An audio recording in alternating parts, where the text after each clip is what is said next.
tercera parte, si no me equivoco. Y estamos viendo esta doctrina, hermano, que a muchos de nosotros nos desafían, ¿cierto? Nos desafían esta doctrina porque muchas veces o parte de todo esto, ¿cierto?, no lo vamos a comprender o nos cuesta un poquito para entenderlo. Nos desafían porque inclusive cuando las entendemos conforme a lo mejor que podemos, desde un punto de vista bíblico, todavía hay mucho que queda por cubrir. Todavía está la realidad inescrutable de la mente incomprensible de Dios. Y siempre habrá cosas que simplemente no podemos o nos quedan totalmente, no quedan resueltas en nuestro entendimiento. De repente vamos a entender cosas, hermano, pero no nos van a quedar muy claras. Pero no significa que esto no sea bíblico. No significa que no esté en la palabra de Dios. Nosotros cuando estudiamos la Biblia, hermano, tenemos que saber de que la mente de Dios es mucho más grande, infinitamente más grande, y abarca mucho más que nuestra cabecita de pollo que tenemos, hermano. Siempre tenemos que nosotros pensar eso, que nuestra mente es diminuta, es pequeña. Entonces tratar de entender todo el consejo de Dios nos va a ser imposible. La Escritura nos dice que el misterio de Dios será revelado cuando estemos, ¿dónde? En el cielo junto a Él. Ahí será revelado el misterio de Dios. Antes no, hermano. Antes no nos preocupemos. Yo siempre digo que hay doctrinas que son de segundo orden, ya que no significa que no sean importantes. Pero lo que debemos nosotros preocuparnos, y era como lo mismo que hablaba el devocional de la hermana Silvia, es de seguir nuestro camino y nuestra carrera adelante. Mirando siempre, ¿cierto? Como los caballitos cuando le ponen esas cosas que no sé cómo se llaman, mirando siempre para adelante. No mirando para el lado, ni qué está haciendo el hermano, ni mira este otro, aquí, allá. No, siempre adelante. La meta de nosotros es Cristo, hermano. Y la hermana Silvia tenía mucha razón en delante porque debemos nosotros poner nuestro corazón en el Señor. ¿Y por qué? ¿Cuál es nuestro motivo cada día para salir adelante, ¿cierto? Para levantarnos. Y debe ser Cristo. Entonces nuestra mente finita no podemos entender de manera completa y total la infinidad de la mente de Dios, pero hacemos lo mejor que podemos y dejamos el resto en las manos de Él. Entonces al final encomendamos a Él lo que no entendemos y aceptamos con todo nuestro corazón lo que podemos entender. ¿Ya? Vamos a comenzar en Lucas 19:10. Dice, para buscar y salvar a los que están perdidos. O sea, eso dijo Cristo, con palabras de Él. Él vino a buscar y a salvar a aquellos que estaban perdidos. Nosotros, ¿cierto? A su pueblo, a sus escogidos. Él vino en una misión de recuperación. Él vino a este mundo a rescatar pecadores que estaban vivos en ese entonces, que habían estado vivos y que vivirían en un futuro. ¿Ya? Él vino a rescatar a sus elegidos del pasado, presente y futuro. Recuerden cuando Cristo oró por sus discípulos, Él dijo, yo oro por estos, por los que estaban delante, ¿cierto? Y por los que habían de creer. No pido por el mundo, le dijo. Yo no pido por el mundo, Padre, sino que pido por esto. Porque tuyos eran y tú me los diste a mí. Entonces Él vino a salvar a sus escogidos. Para que Dios salvara a pecadores tuvo que haber un sacrificio que pagara los pecados de ellos, ¿cierto? Jesús, quien es Dios, vino al mundo tomando forma humana para ofrecerse a sí mismo como un sacrificio, adoptando forma humana bien digo, para ofrecerse como sacrificio. Y esto fue un acto inmerecido, hermano. Porque ¿quién merecía eso? ¿Usted merecía eso? ¿Que Cristo muriera por usted?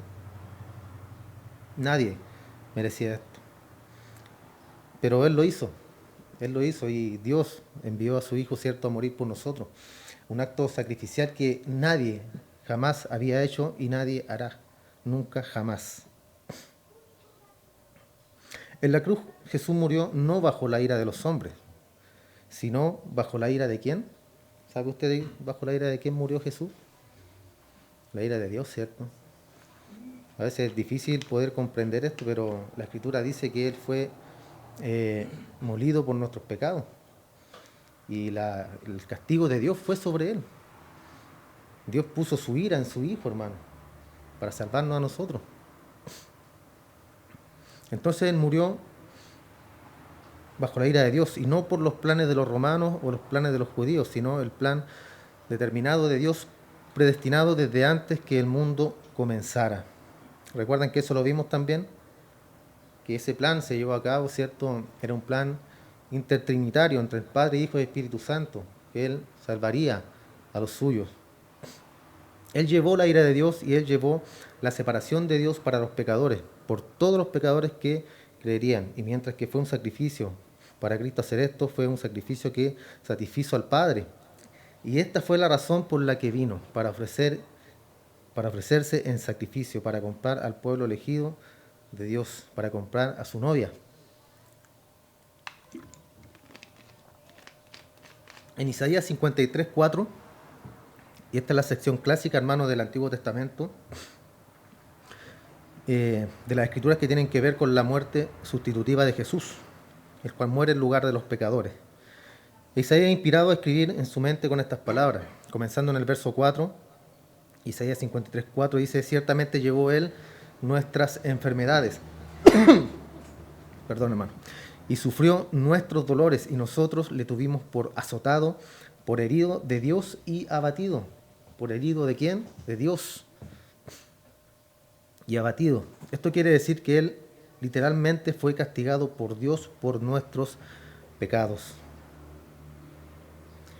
En el verso 5 dice: mas Él herido fue por nuestras rebeliones, molido por nuestros pecados. El castigo de nuestra paz fue sobre Él, y por su llaga fuimos nosotros curados. Todos nosotros nos descarriamos como ovejas, cada cual se apartó por su camino, mas Jehová cargó en Él el pecado de todos nosotros. Angustiado Él y afligido, no abrió su boca, como cordero fue llevado al matadero.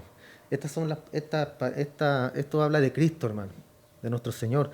¿Cuál fue el sacrificio que hizo Él por nosotros? Y esa es la verdad de las cosas, que Él murió por un pueblo pecador, murió por unos seres humanos imperfectos, hermano. Que en un futuro, cierto, vamos a ser perfectos, pero gracias al Señor. Regresando al verso 4, nuestras enfermedades, nuestros dolores, dice después en el verso 5, nuestras rebeliones, nuestros pecados, nuestra paz, todos nosotros, dice en el verso 6, cada cual. Después dice: Jehová cargó en Él el pecado de todos nosotros. Y habla mucho de esto, hermano, de nosotros, nuestros pecados, nosotros, nuestros. Y la pregunta es: ¿quiénes son estos?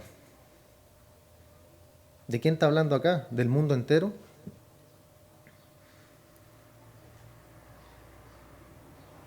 ¿Los pecados de quién llevó? ¿Del mundo entero? ¿Las transgresiones de quiénes? ¿Por las iniquidades de quiénes Él fue molido? ¿Por la sanidad de quién fue Él azotado? ¿La iniquidad de quién fue colocada sobre Él? ¿De quién? Verso 10 dice: con todo eso Jehová quiso quebrantarlo. Y es una afirmación sorprendente, hermano, porque todo esto fue por sus hijos, todo esto fue por su pueblo. Porque Dios por naturaleza es salvador. Él encuentra su propia satisfacción al salvar a pecadores, lo cual significa que Él quiso que su Hijo fuera el sacrificio que los iba a salvar. Jehová quiso quebrantarlo, sujetándole a padecimiento. Cuando haya puesto su vida en expiación por el pecado, verá linaje. Termina ahí. En otras palabras, Él está siendo aplastado, está siendo entristecido y entregado como una ofrenda por la culpa, con la confianza de que Él viera a su simiente, su descendencia. Verso 11, verá el fruto de la aflicción de su alma y quedará satisfecho. Tuvo que haber un sacrificio, hermano, por el pecado, porque Dios no tiene relación con el pecado, y eso lo sabemos muy bien nosotros. Cuando nosotros estamos en pecado, nos apartamos de Dios, entramos en la oscuridad. Es como que se nos corta la electricidad cuando pecamos. Pero una vez que confesamos nuestro pecado al Señor, vuelve, cierto, a haber una conexión con Él. Porque Él no está contento con el pecado, hermano. Él no se pone contento cuando nosotros pecamos, al contrario. Y nosotros nos alejamos, ¿cierto? Hay una cosa que se llama culpa. en nosotros, y cuando pecamos sentimos esa culpa. Y muchas veces nos alejamos de Dios y decimos, lo que acabo de hacer es imperdonable, Dios, me da vergüenza pedirle perdón a Dios. Y muchas veces las personas quedan en ese trance, hermano, de que es tanto el pecado que le da vergüenza acercarse a Dios. Y eso habla de una persona que no conoce a Dios, hermano. Porque la Escritura dice que ¿cuántos pecados serán perdonados?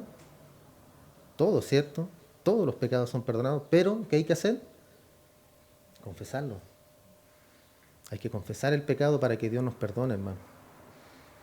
Entonces, si nosotros confesamos nuestro pecado, Dios nos va a perdonar. Él es fiel y justo, dice. Y si usted no se siente perdonado, ya es problema suyo. ¿Por qué? Porque usted está pecando de incredulidad. El otro día escuchaba una historia en una predicación, el pastor R.C. Sproul, y él hablaba de una señora que llegó a él a decirle que no se sentía perdonada por Dios, que le había pedido perdón como 10 veces por el pecado que había cometido. Y el pastor le dijo, bueno, entonces pídele perdón otra vez, pero si le he pedido 10 veces perdón y no me siento perdonada, le decía. No, pídele perdón a Dios otra vez, pero pídele perdón por tu incredulidad, le dijo. Porque la palabra dice que si confesamos nuestro pecado, Él es fiel y justo para perdonarnos.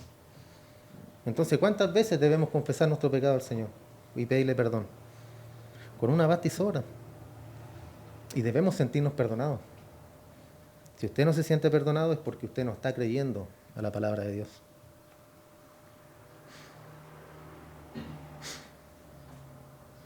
Entonces Él está siendo aplastado, Cristo, Él está siendo entristecido.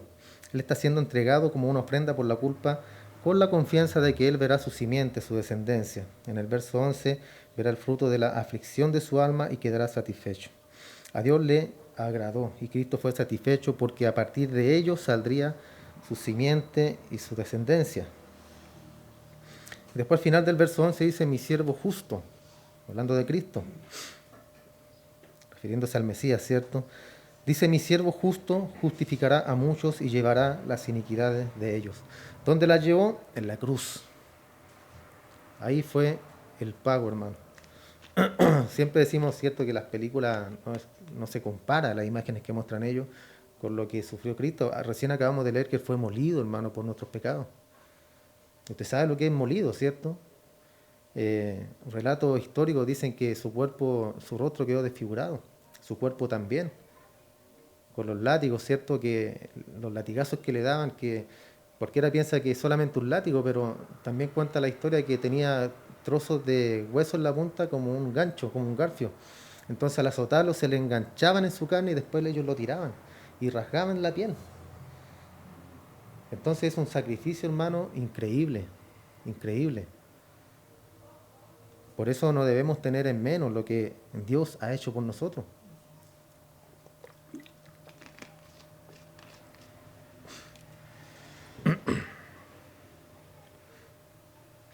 Al final del verso 12 dice, habiendo llevado el pecado de muchos y habiendo orado por los transgresores. Y la pregunta es, ¿quién son los nuestros y quién son los muchos de los que habla acá?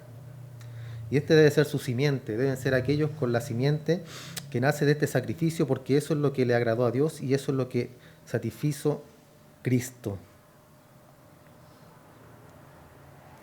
En el Nuevo Testamento nos dice en 1 Timoteo 1:15 que el Señor Jesús vino al mundo para salvar a los pecadores. Pablo dijo eso. Ese es su propio testimonio. El Señor vino al mundo a salvar pecadores. Y a todos aquellos a los que Él salva, Él los manda a continuar con esa labor, que es de evangelizar. ¿Ya? Yo siempre les digo, todos tenemos una misión. En la iglesia nadie puede decir, yo no sé para qué Cristo me trajo a este lugar, yo no sé para qué fui llamado. Y es simple, usted fue llamado para predicar la palabra del Señor. Esa es su tarea. Ahora, si tiene otros dones, ¿cierto?, otros regalos de parte del Señor, también debe utilizarlos. Pero a lo que fuimos todos llamados es a eso, a predicar la palabra del Señor. ¿Quiénes serán salvos? Dios lo sabe. No es nuestra tarea preocuparnos de quién será salvo y quién no será salvo. Nuestra tarea sí es orar por aquellos que usted quiere que Dios salve. ¿Ya? Y no es contradictorio, sino que usted puede pedirle a Dios que salve a una persona en especial. y dejarlo, ¿cierto?, a la voluntad de Él. Eso lo podemos hacer. Entonces, según la Gran Comisión, debemos ir a todo el mundo y predicar el Evangelio a toda criatura. Debemos salir y hacer discípulos de todas las naciones. Y la palabra dice, bautizándoles y enseñándoles a que observen todas las cosas que os he mandado. Y aquí yo estoy con vosotros. ¿Cuándo? Cuando lo sientan. Yo estoy con vosotros todos los días hasta el fin del mundo. Y ese es otro punto clave, hermano, para nosotros. Él está todos los días con nosotros. Él no está cuando usted siente que Él está al lado suyo. Él no está cuando usted cree que Dios está ahí y a veces no siento la presencia del Señor. Muchas veces, antiguamente, ¿cierto? Escuchaba mucho esa frase. No siento la presencia del Señor, pero no es necesario sentirla, hermano. Aquí hay una promesa en la Biblia y dice, yo estaré con ustedes todos los días hasta el fin del mundo. Punto. No cuando tú me sientas, no cuando creas que yo estoy ahí. Entonces estas palabras clave, hermano, debemos nosotros tomarlas para nosotros y confiar en Él, que Él está con nosotros, en todo lugar y en todo momento. Cuando estamos felices, Él está ahí. Cuando estamos tristes, Él está ahí. Cuando usted no lo siente, Él está ahí. O cuando usted siente la presencia del Señor, gloria a Dios, Él está ahí también.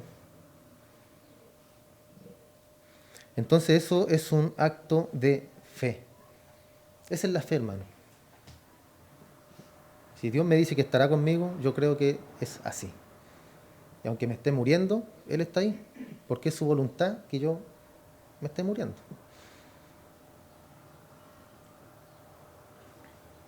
En Hechos 1:8, conforme Jesús deja este mundo, sus palabras finales fueron, pero recibiréis poder cuando el Espíritu Santo haya venido sobre vosotros.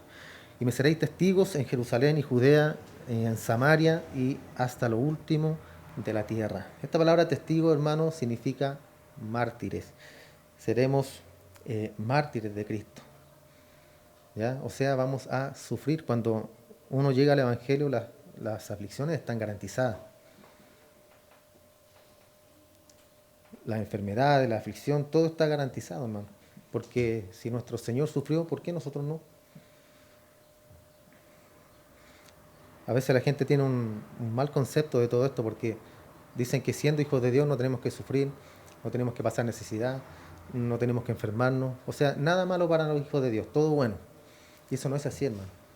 Somos como cualquier otra persona. La gran diferencia es que Él está con nosotros. Esa es la pequeña y gran diferencia de que Él está con nosotros y el mundo no tiene esperanza, hermano. Eso es lo último que Jesús dijo en la tierra. Mi Padre es un Salvador, yo soy un Salvador y ustedes deben llevar el Evangelio glorioso de salvación y llevarlo hasta los fines de la tierra. Esa es nuestra tarea, hermano. Esa es la razón por la que estamos acá. Todo lo demás es secundario, todo lo demás es algo periférico en la iglesia, todo lo demás en un sentido es menos importante, en un sentido solamente. Y esa es la razón por la que la iglesia está aquí. Adoraremos mejor en el cielo, serviremos al Señor mejor en el cielo. No nos amaremos unos a otros mejor en el cielo. De hecho, haremos todo eso de manera perfecta cuando estemos, ¿cierto?, en el cielo con el Señor.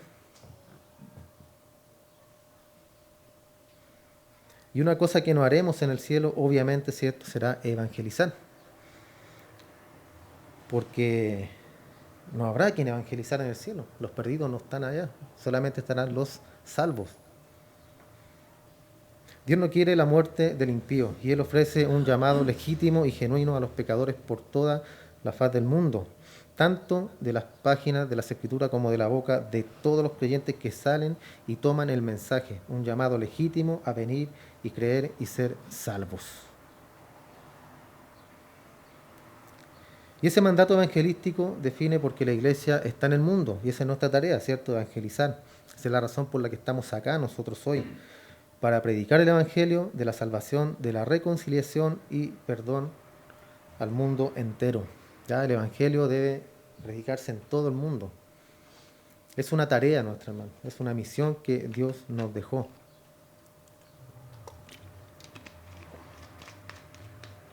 Y la voluntad de Él, ¿cierto?, en su voluntad Él salva a los suyos. El Salmo 126, 6, irá andando y llorando el que lleva la preciosa semilla, mas volverá a venir con regocijo trayendo sus gavillas. Fue Jesús quien dijo: venid a mí todos los que estáis trabajados y cargados, y yo os haré descansar. Este salmo, cierto, habla del Evangelio, la preciosa semilla que nosotros predicamos. Y dice: más volverá a venir con regocijo trayendo sus gavillas. Los salvos, ¿cierto? Es reconfortante cuando uno habla del Evangelio, ¿cierto? Y la gente viene a Cristo o se acercan al Señor, ¿cierto? Y eso obviamente bajo la voluntad de nuestro Dios, no eh, por nuestra capacidad, ¿cierto?, que tengamos de predicar o de hablar del Evangelio. Hay personas que hablan muy bonito del Evangelio, hermano, que predican muy hermoso, y como lo hemos visto en otras predicaciones, llegan a los sentimientos de las personas, ¿cierto? Llegan a sus emociones. Recuerda que citamos una frase de un pastor que decía que él podía llegar a cualquier persona sabiendo, ¿cierto?, llegar al punto de su corazón, a su necesidad, a su punto débil, a sus emociones. Pero eso no es el Evangelio, hermano. Eso no es el Evangelio. Tampoco estoy hablando de que hay que predicarlo así solamente, ¿cierto? Sino que bien debemos hablar de las grandezas que el Señor ha hecho en nuestra vida, ¿cierto? Y lo principal, que es el Evangelio. Ese es el mensaje principal. No podemos evangelizar a la gente con nuestro testimonio, con lo que Dios hizo en mí. Primero partimos por el Evangelio y después viene nuestro testimonio, que es lo que Dios ha hecho con nosotros. Se nos dice que oremos por la salvación de toda la gente. 1 Timoteo 2 se nos dice que pongamos un ejemplo piadoso y que vivamos nuestras vidas como luces resplandecientes, para que los hombres puedan ver el perdón de Cristo en nosotros y sean atraídos a Él. Que eso también siempre lo hablamos acá, que nosotros debemos predicar con nuestro ejemplo, con cómo nos comportamos, cómo hablamos, cómo el mundo nos ve a nosotros. ¿Ya? No solamente hablar de yo soy cristiano, yo hago esto otro, yo antes era así, ahora soy acá. No, que la gente vea el testimonio de nosotros, de las personas. Y es lo mejor, hermano, porque a veces decimos que somos cristianos y hacemos cosas que van en contra, ¿cierto?, del Evangelio. Entonces no quedamos más nosotros, sino que dejamos más a ¿quién? Al Señor. Ponemos en vergüenza el Evangelio de Cristo. Se nos dice, si vamos a nombrar el nombre de Cristo, debemos ser como Él. Se nos dice que proclamemos el Evangelio y que nunca nos avergoncemos del Evangelio de Cristo, porque es poder de Dios para salvación. Esa es otra cosa que tampoco, nunca jamás en la vida debemos avergonzarnos, hermano, de que somos cristianos, porque es grandioso lo que Dios ha hecho en nosotros, en nuestra vida. Se nos dice que lo proclamemos al judío y también al griego, y es un ofrecimiento legítimo, un ofrecimiento real, y todo pecador sobre el planeta es responsable por la respuesta de ese ofrecimiento. Y esto quiere decir que es responsable por la negativa al ofrecimiento, ¿ya? Uno predica, antes salíamos a predicar aquí a las calles, ¿cierto? Y muchas veces nos decían que bajáramos el volumen de los equipos. O ya andan los locos, o quédense callados, no sé. Pero uno predicaba, ¿cierto? Predicaba el Evangelio, y esa es la negativa de la gente, de las personas. Ellos rechazan el Evangelio. Nos tratan de locos, nos tratan de fanáticos, fanáticos religiosos, pero sabemos que no es así, hermano. Sabemos que esto no es así. Y nosotros debemos predicar el Evangelio, y la respuesta, como acabamos de hablar acá, todo pecador dará cuentas a Dios el día de mañana. Nadie podrá decir a mí, nadie me predicó. Yo no sé quién eres tú, Jesús, no sé quién es ese Jesús. Nadie podrá decir eso, hermano. Y tendrán que dar cuenta ante Dios por la negativa. Porque ¿qué hay de malo en el ofrecimiento de Dios? ¿Qué hay de malo en el ofrecimiento que Cristo le hace a todo el mundo? No hay nada, ¿cierto? Al contrario, es una salvación, es un regalo inmerecido. Entonces todo hombre es responsable, hermano, ninguno tiene excusa. Entonces se nos manda a llevar el Evangelio hasta los fines de la tierra, pero sabemos esto, no todo el mundo se arrepentirá y no todo el mundo creerá. Cuando predicamos y la gente no cree, no debemos preocuparnos, hermano. Debemos preocuparnos de no, ¿cierto? De no predicar, de no dar el mensaje de salvación. Entonces esto siempre ha sido verdad, hermano, que no todo el mundo creerá. Hay almas incontables, inclusive ahora, que han dejado esta tierra y que ya están fuera de la presencia de Dios para siempre, en tormento eterno. Y ese hecho es inaceptable y van ahí cada día que nosotros vivimos. Todos los días la gente se está yendo al infierno, hermano. Hay millones de personas que a diario mueren y van camino al infierno. La Escritura dice que son muchos los llamados, pero los elegidos, ¿cuántos son? Pocos. Y esa palabra pocos la entendemos, ¿cierto? Muy bien. Muy pocos los que van al cielo, muy pocos los que se salvan. Pero todos serán llamados. Todos. Todos escucharán el Evangelio de Cristo. Hay un infierno eterno y será llenado continuamente con pecadores hasta que la historia redentora se acabe. Pecadores que ignoraron la conciencia, pecadores que ignoraron la ley escrita en sus corazones, pecadores que ignoraron aquello que era conocido de Dios que fue colocado en ellos. La palabra de Dios habla de esto, hermanos, de la ley escrita en los corazones de los hombres. Porque ¿cómo Él va a juzgar? Dios ¿cómo va a juzgar a las personas que vivieron antes de Cristo? Si no estaba el Mesías, ¿cierto? No había un Salvador. Entonces ahí está la ley escrita en el corazón de las personas. Porque siempre nosotros, bueno, desde niños viene en nosotros la maldad. Sabemos hacer lo malo siempre. Lo bueno se nos enseña. A todos nos enseñaron a hacer lo bueno, pero lo malo viene adentro, pero es intrínseco en el ser humano. Somos malos por naturaleza. Y en el corazón de nosotros, en el corazón desde que nacemos, está escrito ahí en la ley de Dios en nuestras vidas, en nuestros corazones. Vamos creciendo, ¿cierto? Y ya sabemos cuando las cosas son malas. Sabemos lo que es bueno y sabemos lo que es malo. Entonces, esa misma reacción tenían las personas antes de Cristo y van a ser juzgadas por eso. Porque hay personas que saben que están haciendo lo malo y lo hacen igual. Y otros se deleitan, les gusta hacer lo malo. Les gusta asesinar personas, les gusta robarle a las personas, no les importa absolutamente nada. Vemos, ¿cierto?, en las noticias los delincuentes que se roban un vehículo y lo estrellan, lo hacen pebre el auto y ¿quién paga? Nadie. Y hay un esfuerzo detrás de esa persona, ¿cierto?, que le costó mucho trabajo comprar su vehículo. Y una persona llena de maldad se lo roba y lo destruye. Y no le importa nada, no le importa absolutamente nada, hermano. Entonces ahí vemos un claro ejemplo de maldad. ¿Podría ser salva esa persona que ha hecho tan maldad o tanto mal en su vida? ¿Podrá Cristo llegar a su vida? Yo creo que sí, ¿cierto? La palabra dice que todos tenemos oportunidad hasta la hora que partamos de esta tierra. Ese ya es el fin, ahí ya no hay vuelta atrás, hermano. No hay un purgatorio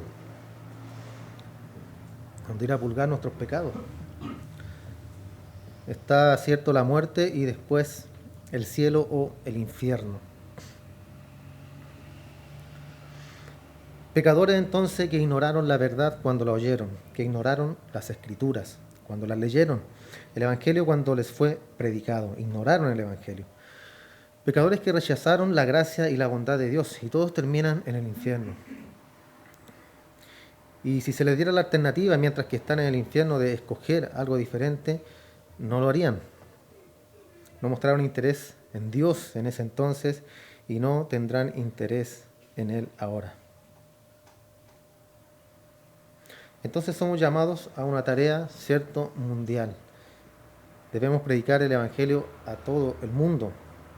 Y los pecadores son responsables por cómo responden al mensaje.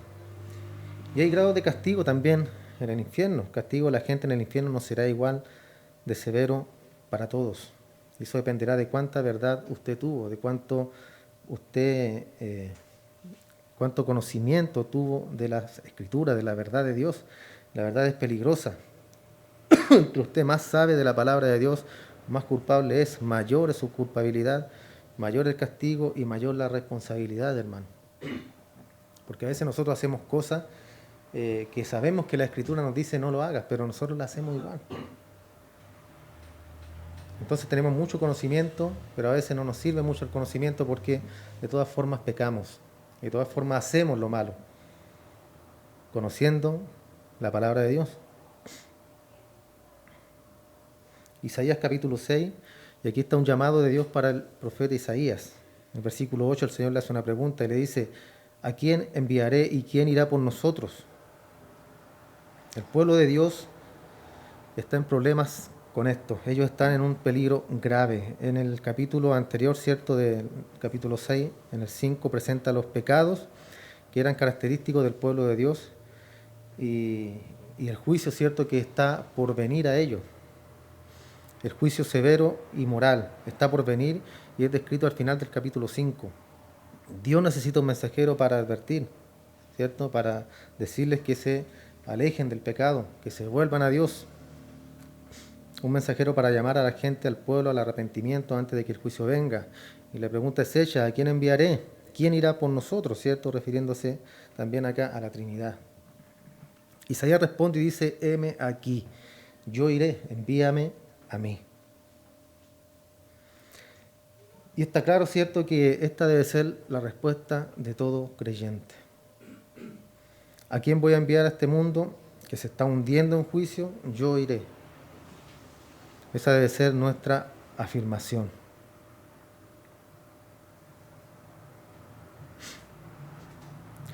Y Dios le dijo: ve, dile a este pueblo y háblales del juicio, háblales de la gracia y el perdón, ¿ya? Porque el Evangelio de Cristo, haciendo referencia, ¿cierto?, es eso, es perdón. El Evangelio es para salvarnos del juicio venidero, pero la gente lo ignora. Diles que se vuelvan de su pecado, tú ve y dile, y después Él dice: sigan oyendo, pero no perciban, sigan viendo, pero no entiendan. Haz los corazones de este pueblo insensibles, sus oídos sordos, sus ojos ciegos, no sea que vean con sus ojos, oigan con sus oídos, entiendan con sus corazones, regresen, se conviertan y sean sanados. Esta frase, ¿cierto?, habla de Dios diciéndole que eso no va a pasar.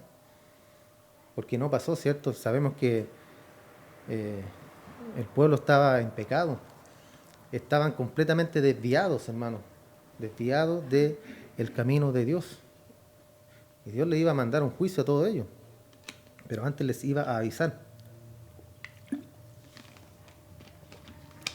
Y ese pasaje es citado de manera repetida en el Nuevo Testamento, porque el pasaje que define la naturaleza obstinada de una sociedad incrédula, en particular Israel. Y lo que esto está diciendo es: debes saber esto, van a escuchar pero no van a entender. Van a ver pero no van a comprender. Van a ser insensibles, van a ser sordos de oídos, ciegos de vista, no lo van a entender. No van a regresar, no van a convertirse, no se van a arrepentir, no van a ser sanados. Debes saber esto cuando vayas. Eso le está diciendo en otras palabras, ¿cierto?, para que podamos entender. Eso le está diciendo acá Dios a Isaías. Tú ves, dile, predícales, háblales, pero ellos no te harán caso. Debes estar preparado. Y también nosotros cuando predicamos debemos tener eso en nuestra mente. Yo voy, le hablo a una persona, pero la respuesta típica es la negativa, ¿cierto? Ellos creen en un Dios que se lo inventan ellos, un Dios bueno, un Dios lleno de amor, ¿cierto? Un Dios que no castiga. Y son personas, como lo hemos visto, universalistas, porque dicen que todos van al cielo, ¿ya? Que no hay un infierno, y prefieren creer eso, hermano, y se creen sus propias mentiras, cuando sabemos que el infierno es real y Cristo predicó mucho más del infierno que del cielo. mucho más del castigo eterno que de la salvación. Puso mucho énfasis en eso.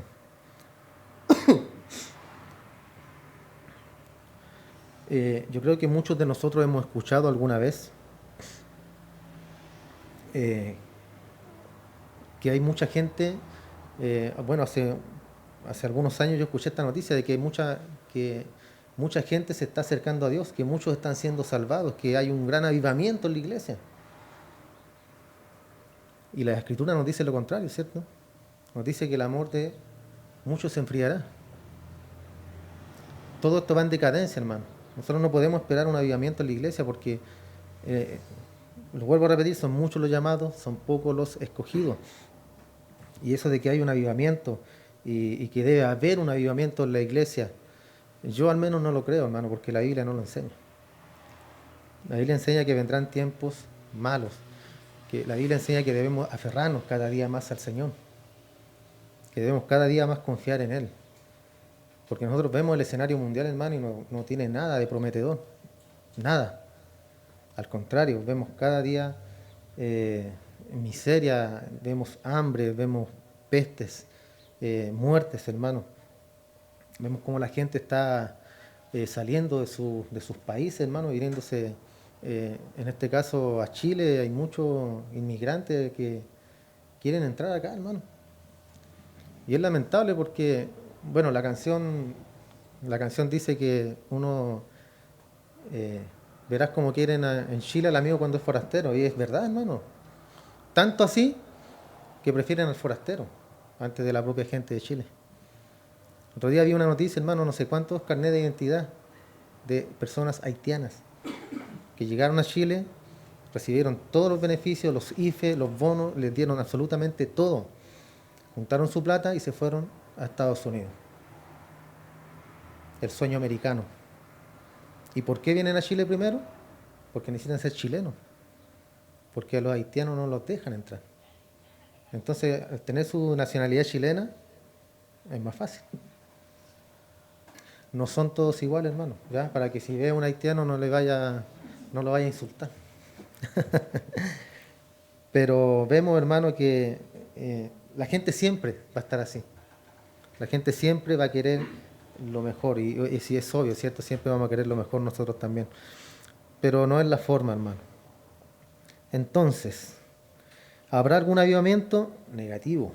No va a pasar eso, hermano. Al contrario, vemos cómo la gente se va de las iglesias. Vemos cómo la gente ha perdido ya el querer congregarse. Con todo esto de la pandemia, ¿cierto? Muchos ya se quedan en sus casas mejor. Es mucho más cómodo estar en la casa escuchando una predicación o escuchando alabanza o seguir a algún pastor en especial, ¿cierto? Es mucho más fácil, mucho más relajado y piensan que están bien. La Escritura nos dice que no debemos dejar de congregarnos. Como algunos dicen tienen por costumbre, yo diría muchos tienen por costumbre. Ya hoy día muchos tienen esa costumbre de quedarse en la casa antes de venir a reunirse y adorar al Señor y escuchar un mensaje junto a los hermanos. Entonces, retomando lo de Isaías, él le hizo una pregunta en el versículo 11, le dijo: Señor, ¿hasta cuándo? ¿Por qué debo hacer esto? ¿Por cuánto tiempo debo hacerlo? ¿2 semanas quizás? ¿Un mes? ¿Un año? Y simplemente sigue haciéndolo hasta que las ciudades sean devastadas y no haya habitante, y las casas no tengan habitante, y la tierra quede desierta, y el Señor haya quitado a todo el mundo y lo haya alejado, y los lugares desolados sean muchos en medio de la tierra. Simplemente hazlo hasta que el lugar sea devastado. Hazlo hasta que no haya nadie más para hacerlo. Simplemente sigue predicando. Y eso es el mismo llamado de nosotros. ¿Hasta cuándo predicaremos el Evangelio? Hasta siempre, hasta que nos muramos. ¿Hasta cuándo serviremos al Señor? Hasta que nos muramos, hasta que partamos. Esto no es por un tiempo. Voy a predicar un mes y otro no. Voy a ir a la iglesia 2 meses y un mes no. No, esto es algo constante, hermano, que se hará siempre, hasta que partamos de esta tierra. Entonces podríamos decir que predicar no tiene sentido si todos están sordos, ciegos y perdidos. Pero el versículo 13 es clave: habrá un décimo en ello. Simplemente el Señor dice hay un décimo. Esto es lo que llamamos la doctrina del remanente. Hay un décimo. queda un tronco, y al final del versículo 13 hay una semilla santa, que es el tronco y que es la raíz. Muchos llamados, pocos los escogidos, y siempre habrá un remanente, hermano, siempre. En todos los tiempos, en toda la historia, siempre hay un remanente que sirve al Señor. Hay un grupo, un remanente, hay una simiente santa. Es esa misma simiente que el Mesías vio en Isaías 53. Él podía ver su simiente y su alma quedó satisfecha.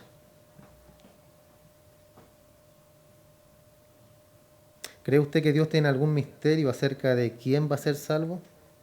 No, ¿cierto?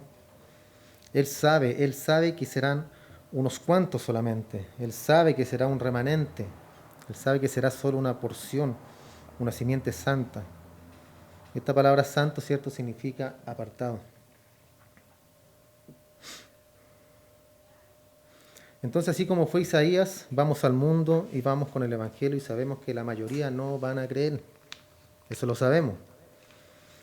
Y podemos desanimarnos y decir, ¿por cuánto tiempo hago esto? Y el Señor dice, simplemente síguelo haciendo porque ahí afuera hay una simiente que está designada como santa. ¿Quién es esa simiente? No lo sabemos. ¿Cuál es nuestra tarea? Predicar el Evangelio. Y el que es de la simiente, el que es del remanente, vendrá al Señor. ¿Quién lo sabe? Dios. Nosotros no lo sabemos, pero en un acto de obediencia, predicamos el Evangelio, en un acto de obediencia, servimos al Señor. ¿Quién será salvo? No lo sabemos, vuelvo a repetirlo, y tampoco debe importarnos, hermano.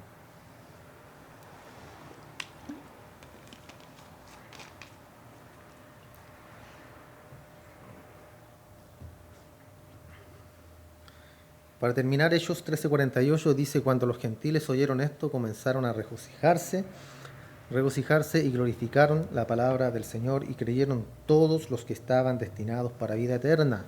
Todos los que habían sido destinados para vida eterna creyeron. Hay un remanente, hay un pueblo designado, determinado para la vida eterna. Y esto es muy importante, hermano. ¿Quiénes creyeron? La palabra es clarísima ahí, hermano. Los que estaban destinados para vida eterna. Entonces, hay un remanente, hay una expiación real, pero limitada, ¿cierto?, para los que serán salvos. Está en la Biblia, hermano.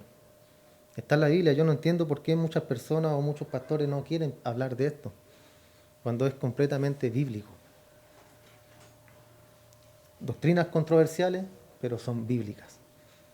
Y si está en la Escritura, debemos creerlo. Amén. Oramos, damos gracias al Señor, hermano.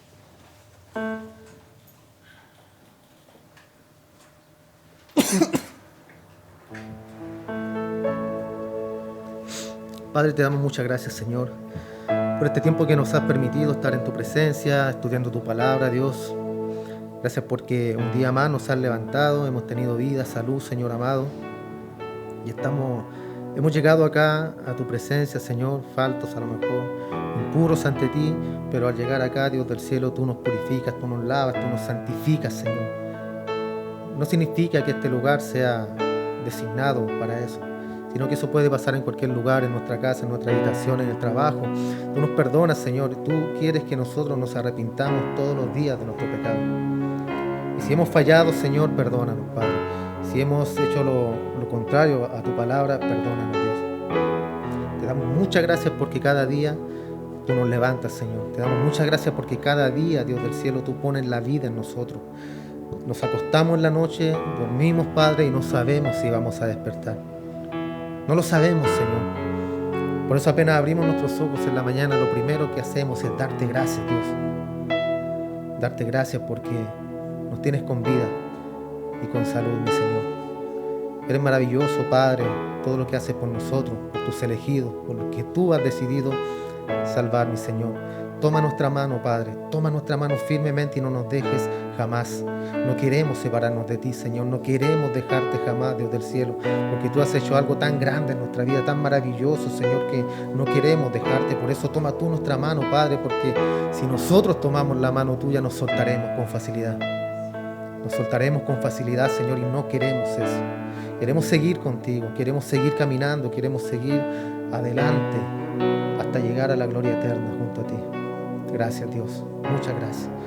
Abre nuestro entendimiento, Señor, para entender estas doctrinas. Abre nuestra mente para entender todo lo que estamos viendo, Señor. Porque son doctrinas, Señor, importantes en nuestra vida que nos van a ayudar a vivir con un poco más de libertad. No es libertinaje, sino que es libertad. Libertad en ti, Señor. Porque todo nos es lícito, dice la Escritura, pero no todo nos conviene. Y ahí tenemos, cierto, nuestro discernimiento para tomar y para dejar las cosas, Señor. Gracias, Padre. Toda la gloria, toda la alabanza en esta hora sea para ti, mi Señor. Nos despedimos, Padre, el uno con el otro, pero jamás de ti, mi Dios. En el nombre de Jesús te damos gracias. Amén y amén. Gracias, Señor. Dios les bendiga, hermano.